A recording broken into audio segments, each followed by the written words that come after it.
पहलगाम के अंदर जो अटैक्स हुए उसके बाद इंडिया ने ऑपरेशन सिंदूर लॉन्च किया। उसके बाद काफ़ी ज़्यादा चीज़ें हुई जो कि इंटरनल इंडिया के लिए भी काफ़ी ज़्यादा सोचने वाली हैं, और जो इंडिया पाकिस्तान के अंदर हुई वो भी काफ़ी ज़्यादा सोचने वाली हैं। आज के इस वीडियो में मैं एक डिफरेंट आस्पेक्ट को बात करूँगा कि किस तरीके से एक जो वॉर होती है वो तो चलो अलग चीज़ है कि इंडिया के पास ये मिसाइल्स हैं, पाकिस्तान के पास ये मिसाइल्स हैं, इंडिया ये कर सकता है, पाकिस्तान ये कर सकता है। लेकिन आज मैं एक डिफरेंट सोच की बात करूँगा कि अगर उस डिफरेंट नज़रिए से एज अ इंडियन अगर हम सोचें, या एज अ पाकिस्तानी भी अगर वो लोग सोचें जो पाकिस्तान में रहते हैं, तो किस तरीके की चीज़ें आने वाले टाइम में इन दोनों देशों को इम्पैक्ट करेगी। और कुछ ऐसी बातें जो कि इंडिया में रहते हुए इंडियंस को सोचनी पड़ेंगी अपने ही देश के लोगों के चलते हुए, कि किस तरीके से ये चीज़ जो है इंडिया को अफेक्ट कर सकती है आने वाले टाइम्स में। तो वीडियो काफ़ी ज़्यादा इंटरेस्टिंग रहेगी। चलिए स्टार्टिंग से स्टार्ट करते हैं आज के इस वीडियो को। देखो, ये जो इंसिडेंट स्टार्ट होता है ये पहलगाम से स्टार्ट होता है। जो मेरे भाई लोग या बहनें मेरी जो पहले कश्मीर में जा चुकी हैं, वहाँ पे 3 मेनली जो जगहें होती हैं घूमने की, एक होती है पहलगाम, दैन सोनामार्ग, गुलमार्ग। अब जो सोनामार्ग और गुलमार्ग जो जगह है वो ज़्यादा स्नो एरियाज़ की तरफ टारगेट की जाती है, वहाँ पे आपको ज़्यादा स्नो देखने को मिलेगी। लेकिन जो पहलगाम है वो एक नेचुरल ब्यूटी है, वहाँ पे स्नो आपको इवन आउट देखने को मिलेगी, लेकिन जो नेचुरल ब्यूटी है वो आपको ऑलमोस्ट एवरी टाइम देखने को मिलती है। तो उसी जगह पे जो आइसोलेट प्लेस थी जहाँ पे कि ट्रैकिंग करके आपको जाना पड़ता है, वहाँ पे ये जो है अटैक्स हुए हैं। अब इन अटैक्स के अंदर क्या हुआ मैं उसके बारे में तो नहीं जाऊँगा, उसके बाद क्या हुआ हम उसके बारे में बात करेंगे। देखिए, मैं कुछ टाइम पहले दुबई के अंदर था, तो वहाँ पे मेरे कुछ इंटरेक्शंस हुए पाकिस्तानी भाइयों से, भाई तो मैं उन्हें नहीं कहूँगा, पाकिस्तानी लोगों से। तो मैंने वहाँ पे एक फ़ील किया कि जो पाकिस्तान का जो एक नागरिक है उसके 2 वे ऑफ थिंकिंग है। पहला वे ऑफ थिंकिंग है एज अ ऑल ग्लोब, जैसे वो पूरी दुनिया के बारे में सोचते हैं, और एज अ पाकिस्तानी। जब मैंने उनसे पूछा कि आप इंडिया के बारे में क्या सोचते हो, and they are trying to restrict their answers to me, उन्होंने कहा कि मैं आपको जवाब किस तरीके से दूं, एज अ पाकिस्तानी दूं या एज ए मैं नॉर्मल आपको ह्यूमन बीइंग आंसर दूं। इट मीन्स के 2 आंसर्स उनके पास मौजूद थे उस टाइम पे, and we were in the Dubai. तो मैं ये बात करना चाहता हूँ कि एक पाकिस्तानी की एक परसेप्शन बनाई गई है इंडियंस के लिए, उनकी किताबों के अंदर, उनकी जो वॉर्स हुई हैं उनके अंदर काफ़ी ज़्यादा चीज़ें जो है मैनिपुलेट की गई हैं पाकिस्तानी के माइंड में। एज अ इंडियन काफ़ी ज़्यादा डिफरेंट तरीके से सोचता है, लेकिन एक पाकिस्तानी अभी भी एक छोटे ग्लोब के अंदर फंसा हुआ है। मैं आपको समझाता हूँ कि उन्होंने मुझे कहा कि जो रशिया और चाइना है, रशिया और चाइना जो है जब भी कोई मुसीबत आती है तो दोनों एक साथ भाई भाई बन के खड़े होते हैं और अपने देशों को आगे लेके जाते हैं। लेकिन जब भी पाकिस्तान में मुसीबत आती है तो इंडिया कभी भी उसे सपोर्ट नहीं करता एज अ बड़ा भाई बन के। उस टाइम पे मेरे माइंड में क्वेश्चन आया कि जब अंग्रेज़ों ने अनडिवाइडेड इंडिया को छोड़ा था तो उस समय अलग पाकिस्तान की डिमांड क्यों की गई थी? डिमांड इसलिए की गई थी क्योंकि पाकिस्तान अलग होना चाहता था। अगर वो भाई भाई ही रहना चाहते तो फिर उन्होंने अलग देश क्यों बनाया? और अगर अब आपने अलग देश बना लिया है तो अब आप ये क्यों सोचते हो कि एज अ इंडियन बड़ा भाई बन के हम उन्हें जो है हेल्प करेंगे?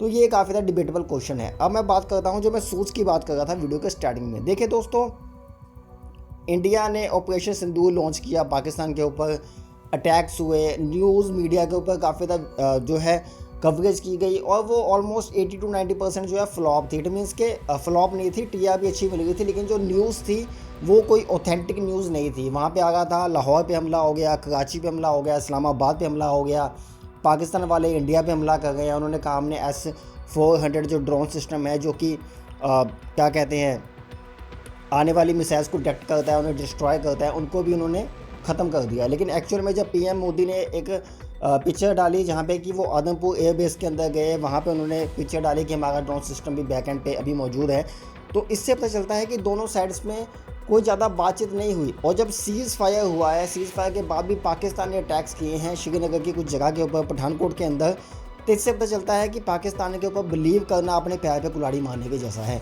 अब मैं जो बात कर रहा था वो ये है कि जब इंडियंस ने ऑपरेशन सिंदूर लॉन्च किया तो उनका मेन फोकस ये था किसी भी सिविलियन को, जो पाकिस्तान का आम नागरिक है, उसको कोई भी दिक्कत ना हो। लेकिन जो पाकिस्तान आर्मी ने अटैक लॉन्च किया, उन्होंने पुंछ के अंदर अटैक किए, और पुंछ के अंदर ऑलमोस्ट 14 to 15 लोग जो कि सिविलियंस थे उन्हें अपनी जान गंवानी पड़ी। तो इससे पता चलता है कि मैंटेलिटी किस साइड जा गई है, किस तरीके से ये लोग सोचते हैं।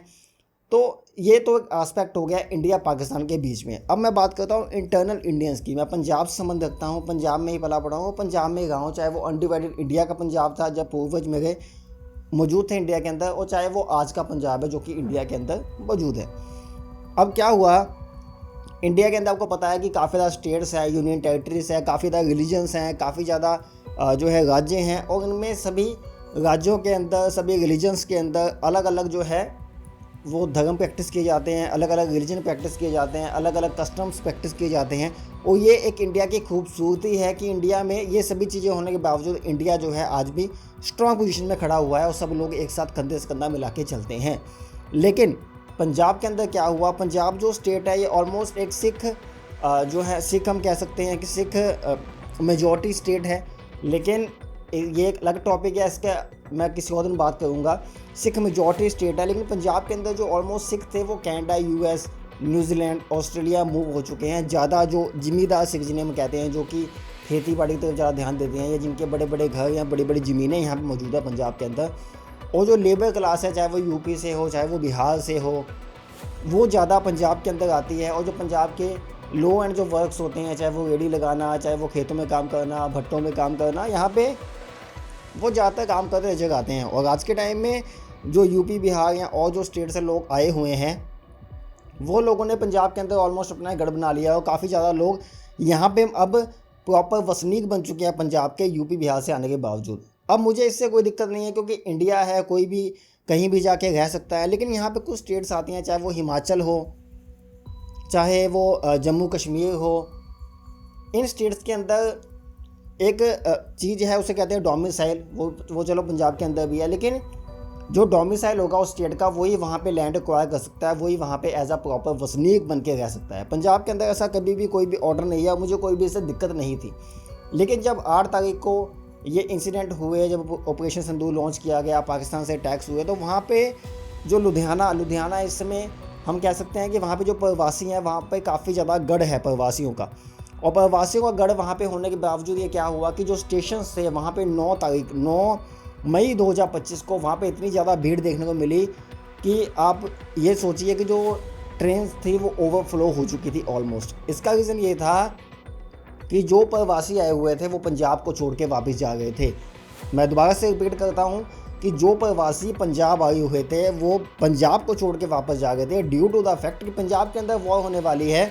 और पंजाबी जो लोग थे उनके अंदर भी एक डाउट था, वो मैं आज क्लियर कर देता हूँ। देखिए, पंजाबी ये कह रहे थे कि कुछ परसेंट लोग ये कह रहे थे कि हम वॉर नहीं चाहते पंजाब के अंदर, और अगर वॉर करनी ही है तो गुजरात की साइड कर लो, राजस्थान की साइड कर लो, पंजाब को ही क्यों जो है युद्ध का मैदान बनाया जाता है। अब मैं आपको बताता हूँ कि युद्ध का मैदान पंजाब को क्यों बनाया जाता है। देखिए, जो गुजरात वाली साइड का बॉर्डर इंडिया को लगता है, वहाँ पे ज़्यादा जो बॉर्डर है वो क्लियर नहीं है। क्लियर इन द सेंस ये है कि वहाँ पे दलदल देखने को मिलता है, पानी अगर ज़्यादा हो जाता है, क्योंकि वहाँ पे समुंदर है, दलदल ऐसा बन जाता है, तो वहाँ पे वॉर करना पॉसिबल नहीं होता मोस्ट ऑफ एरियाज़ के अंदर। जब आप राजस्थान के बॉर्डर की बात करेंगे तो वहाँ पे गर्मी इतनी ज़्यादा है कि वहाँ पे इक्विपमेंट डिप्लॉय करना काफ़ी ज़्यादा मुश्किल है।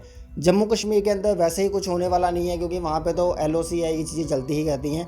तो एट द एंड जो वॉर कभी होती है तो पंजाब की साइड से ही पहले आने को तैयार रहती है। और जिस तरीके से पंजाबियों ने वॉर को रोका है, जिस तरीके से उन्होंने ठोका है हमेशा से, चाहे वो पाकिस्तान की बात हो, चाहे वो उससे पहले बड़े बड़े जो आते गए हैं इंडिया के अंदर अटैक्स करने के लिए उनकी बात हो, तो हमेशा से पंजाबी आगे गए हैं उन चीज़ों को रोकने के लिए। तो ये आंसर हो गया कि पंजाब में वॉर क्यों हो रही थी। अब मैं बात कर रहा था प्रवासियों की। देखिए, प्रवासी जिस तरीके से पंजाब छोड़ के जा गए थे, मैंने इंटरव्यूज़ भी देखे जो न्यूज़ चैनल ने चलाए, और उसमें प्रवासी हमें साफ कहते नजर आए कि भाई साहब वॉर होने लगी है, इसलिए हम अपने गांव वापस जाना चाहते हैं। तो मेरा क्वेश्चन अब वहाँ पे ये था कि भाई लोगों, आप 40 साल से पंजाब में मौजूद हो, पंजाब में पढ़े हो, पंजाब में लिखे हो, पंजाब में खाना खाते हो, पंजाब के रिसोर्सेज को यूज़ करते हो, लेकिन जब अब पंजाब के ऊपर कोई ऐसी दिक्कत आ गई है तो आप पंजाब को छोड़ के अपने राज्य के अंदर वापस जाना चाहते हो। तो ये काफ़ी ज़्यादा कंसर्निंग चीज़ है।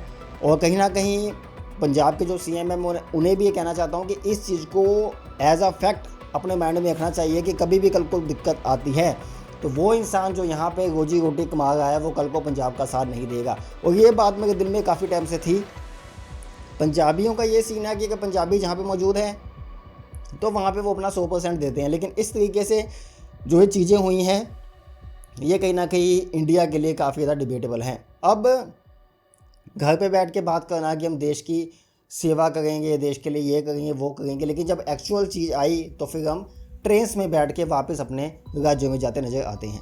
तो दोस्तों इस प्रॉपर इंसिडेंट से हमें पता चलता है कि कहीं ना कहीं पाकिस्तान जो है वो तो शेमफुल है ही, और पाकिस्तान को कहीं ना कहीं फ्रेंच रेवोल्यूशन फॉलो करना पड़ेगा, जो कि फ्रेंच वालों ने किया था जब उन्हें आटा चावल दाल के लिए लड़ाई झगड़ा करना पड़ रहा था। अभी के टाइम में पाकिस्तान की सिचुएशन सेम ऐसी हो चुकी है, और जब तक पाकिस्तान धर्म को अपने देश से नहीं निकालेगा तो पाकिस्तान के लिए चीज़ें चलती रहेंगी। दूसरी बात, इंडिया के अंदर जो ये लोग हैं जो कि रीलोकेट करते हैं, लेकिन वो ये समझते हैं कि जो उनका राज्य है वो उनका खुद का है और बाकी जो इंडिया है वो भाड़ में जाए। तो ये चीज़ें इंडियंस को समझनी काफ़ी ज़्यादा इंपॉर्टेंट है। आप जहाँ पे रहते हो, जहाँ का आप खाना खाते हो वो भी इंडिया है, जहाँ से आप आए हो वो भी इंडिया है। तो हमें सब जगह को एक तरीके से इकट्ठा करना पड़ेगा, और ये चीज़ें कहीं ना कहीं अगर वॉर लगती तो काफ़ी ज़्यादा हानिकारक हो सकती थी इंडिया के लिए। तो आपकी क्या राय है, मुझे वीडियो के नीचे कमेंट करके बता सकते हो। जो भी पार्ट आपको वीडियो में अच्छा लगा होगा वो वीडियो के नीचे बता सकते हो, और ऐसी अपडेट्स के लिए हमारे चैनल को सब्सक्राइब कर सकते हो। धन्यवाद।